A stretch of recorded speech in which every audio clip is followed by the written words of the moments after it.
मित्रों, नमस्कार।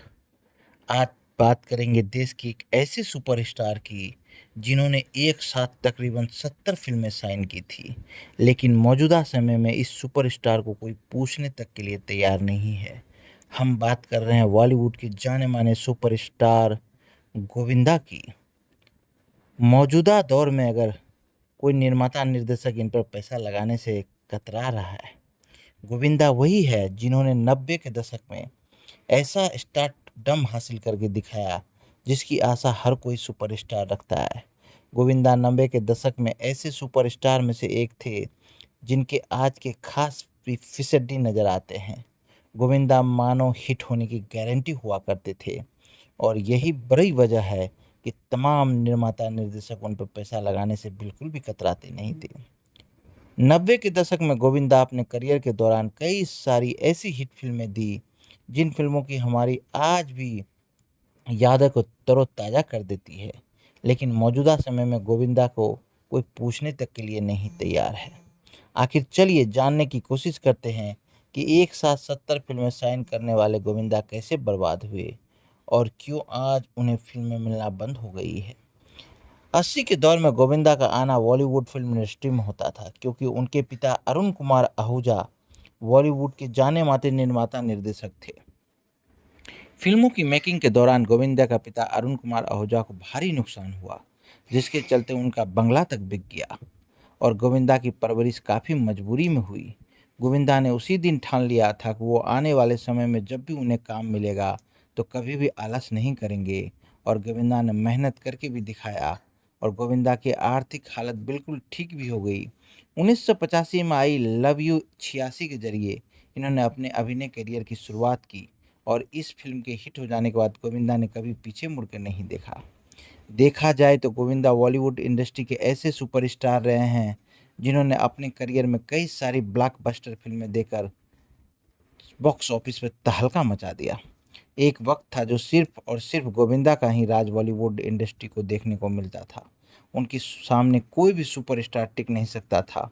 और बात अगर 90 की दशक की करें तो गोविंदा ने एक से बढ़कर एक ब्लॉकबस्टर फिल्में दी।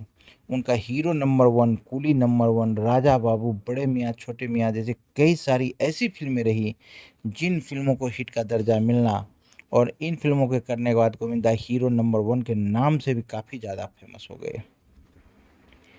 ब्लॉकबस्टर फिल्में देने के बाद गोविंदा चारों तरफ छा गए थे।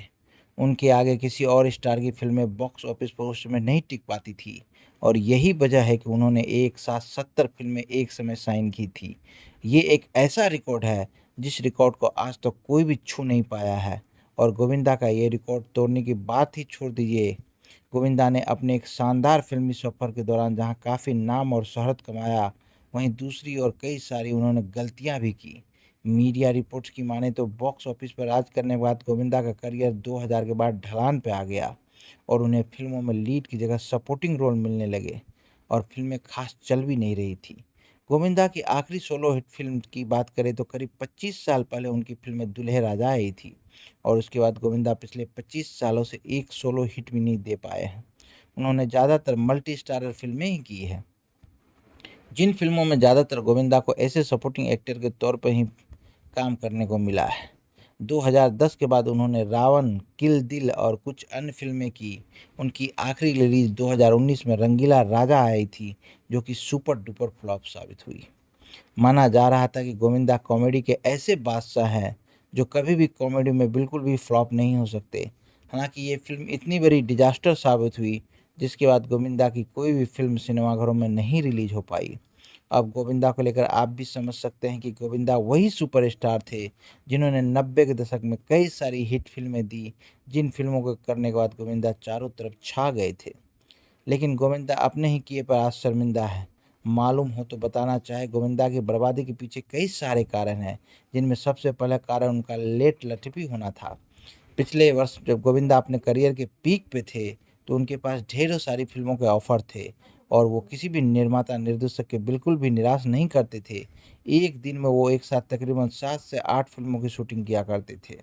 ऐसे में सुबह की शिफ्ट को शाम को पूरा किया करते थे, जिससे तमाम निर्माता निर्देशकों को बहुत ज़्यादा दिक्कतों का सामना करना पड़ता था। लेकिन सबके बावजूद गोविंदा ने किसी की भी नहीं सुनी, तो ऐसे में उन्हीं निर्माता निर्देशकों ने गोविंदा पर पैसे लगाने से पीछे हट गए। इसके साथ ही गोविंदा की बर्बादी का दूसरा बड़ा कारण था उनका पॉलिटिक्स ज्वाइन करना। आपकी जानकारी के लिए बताना चाहेंगे कि फिल्मों में अच्छा खासा करे गोविंदा एक समय कांग्रेस की टिकट पर चुनावी मैदान में कूदे थे, जिस मैदान में उन्हें जीत भी हासिल हुई थी।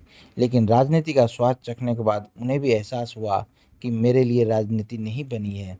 ऐसे में उन्होंने राजनीति से इस्तीफा दिया और दोबारा से बॉलीवुड इंडस्ट्री में कम, लेकिन तब तक बहुत ज़्यादा देर हो चुकी थी। गोविंदा का कमबैक तो हुआ, लेकिन उन्हें फ़िल्में उस हिसाब से नहीं मिल पाई जिसकी वो चाह रखते थे। मौजूदा समय में गोविंदा खाली हाथ घर पे बैठे हुए हैं और उन्हें कोई भी फ़िल्मों का ऑफ़र नहीं मिल रहा।